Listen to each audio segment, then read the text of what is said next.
Del computers की दुनिया में सबसे बड़े ब्रांड में से एक है। 30 साल पहले माइकल डेल ने कंप्यूटर के बिजनेस मॉडल को पूरी तरह से बदल दिया और आज भी उनकी कंपनी दुनिया के सबसे बड़े कंप्यूटर मैन्युफैक्चरर में से एक है। वीडियो में आगे बढ़ने से पहले आप हमारे चैनल को सब्सक्राइब कीजिए और वीडियो को लाइक कर दीजिए। इस वीडियो में हम देखेंगे कि कैसे माइकल डेल ने अपने हॉस्टल रूम से एक वर्ल्ड चेनिंग बिजनेस शुरू किया और उसने कैसे उन्हें दुनिया के सबसे अमीर लोगों में से एक बना दिया। कंप्यूटर की दुनिया में रेवोल्यूशन लाने वाले व्यक्ति के तौर पर माइकल डेल ने अपने बचपन के शुरुआती दिन कंप्यूटर के साथ एक्सपेरिमेंट करने में बिताए। माइकल डेल अपने एप्पल के साथ छेड़छाड़ करते रहते। हालांकि जरूरी बात यह है कि उन्हें बिजनेस की समझ काफी शुरुआत में ही आ गई थी। कहानी के हिसाब से हाई स्कूल में माइकल समर जॉब के तौर पर लोगों को ह्यूस्टन पोस्ट की सब्सक्रिप्शन बेचा करते थे। अनजान लोगों को कॉल करने के बजाय वो उन लोगों का पता लगाते थे जो उनके आस पड़ोस में नए रहने आए हो और न्यूज़पेपर सब्सक्रिप्शन लेने की सोच रहे हो। नई फैमिलीज या लोग जिनकी नई शादी हुई हो, ऐसे लोग जो न्यूज़पेपर सब्सक्रिप्शन की तलाश में हो। उन्होंने सीधा बायर्स को टारगेट करके उन गर्मियों में $18,000 का बिजनेस किया। हालांकि उनके माता पिता चाहते थे कि वो डॉक्टर बने, लेकिन माइकल का इंटरेस्ट तब भी कंप्यूटर्स में ही ज़्यादा था। जब 1983 में उनका एडमिशन प्री मेड में करा दिया, माइकल तब भी अपना खाली समय कंप्यूटर्स को ठीक और अपग्रेड करने में लगाते थे। इसी काम को उन्होंने अपने हॉस्टल रूम से एक छोटे से बिजनेस की तरह शुरू कर दिया और जल्द ही 19 साल के माइकल की हॉबी उन्हें काफ़ी सारा प्रॉफिट देने लगी। माइकल ने फिर यूनिवर्सिटी छोड़ के अपने स्टार्टअप को परस्यू करने का फैसला किया। जनवरी 1984 में माइकल ने अपनी कंपनी को पीसी लिमिटेड नाम से रजिस्टर किया और अपने घर से ही कंप्यूटर बेचना शुरू किया। एक यंग एंटरप्रेन्योर के तौर पर माइकल को एक सवाल परेशान करता था कि मैं बड़े कॉम्पिटिटर ब्रांड से कैसे कंपटीशन करूंगा, जिनके पास केवल ब्रांड रिकॉग्निशन ही नहीं बल्कि पूरे रिटेलर का नेटवर्क है जो उनके प्रोडक्ट का प्रमोशन करता है। उस समय कस्टमर्स कंप्यूटर्स खरीदने के लिए रिटेलर्स के पास जाते थे। बेस्ट बाय या रेडियो शैक में काम करने वाले लोग शॉपर्स की मदद करते थे एक सही कंप्यूटर चुनने में।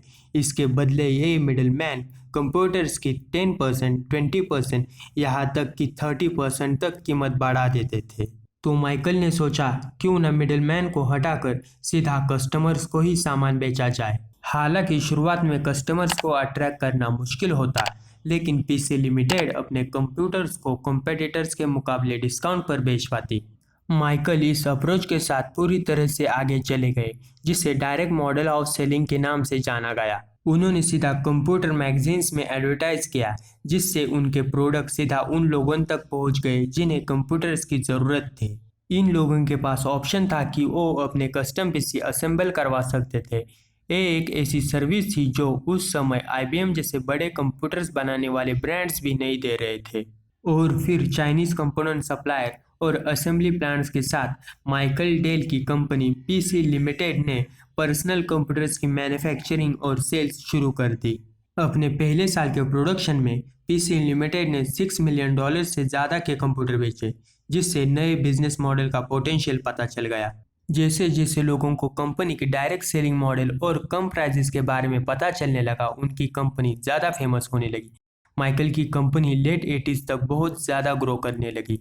1987 में 22 साल के सीईओ ने कंपनी का नाम पीसी लिमिटेड से बदलकर डेल कर दिया और इसके एक साल बाद ही कंपनी की सेल्स $160 मिलियन हो गई। माइकल ने अपना विजन केवल डायरेक्ट कंज्यूमर सेल से आगे बढ़ाया, क्योंकि अब उनके पास अपने क्लाइंट बढ़ाने के लिए सारे रिसोर्सेज थे। माइकल के बिजनेस मॉडल को सबसे ज़्यादा क्रिटिसिज्म ये मिलता था कि उनका बिजनेस मॉडल बड़े क्लाइंट के लिए यूज़ नहीं किया जा सकता था, जो कि ऐसे कस्टमर थे जो हर ग्रोइंग कंपनी चाहती थी। माइकल फिर भी क्रिटिक्स को गलत साबित ठहराने के लिए तैयार थे। उन्होंने बड़े कॉरपोरेट क्लाइंट को भी अट्रैक्ट किया, न केवल उनके लिए बिल्ड टू ऑर्डर पीसी बनाया, बल्कि उसमें वो सारे सॉफ्टवेयर पहले से ही डाले जिनकी उन्हें ज़रूरत थी। अगर आप एग्जाम्पल के तौर पर एक ऑयल कंपनी है जो नया ऑफिस खोल रही है, तो डेल कंप्यूटर्स न केवल आपके ज़रूरत के हिसाब का पीसी बना कर देगा जिसमें आपकी ज़रूरत का हार्डवेयर होगा, बल्कि डेल कंप्यूटर्स आपके सिस्टम में ऐसा सॉफ्टवेयर भी डाल कर देगा जो आपके पूरे देश में जितने भी गैस स्टेशन है उनके सेल्स को ट्रैक कर पाए।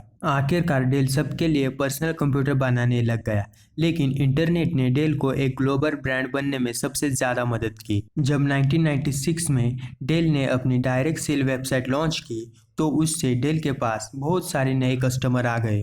पहली बार लोग ऑनलाइन पीसी खरीद सकते थे बजाय कंपनी में कॉल या फैक्स करने के। वेबसाइट लॉन्च के 2 महीने के अंदर डेल की सेल करीब $2 मिलियन पर डे हो गई। 1998 आते आते ये आंकड़ा करीब $5 मिलियन पर डे हो गया और तब से ही डेल टॉप 3 कंप्यूटर मैन्युफैक्चरर में से एक है। प्राइवेट कंपनी को पब्लिक बनाने के बावजूद माइकल डेल आज भी कंपनी के सीईओ है।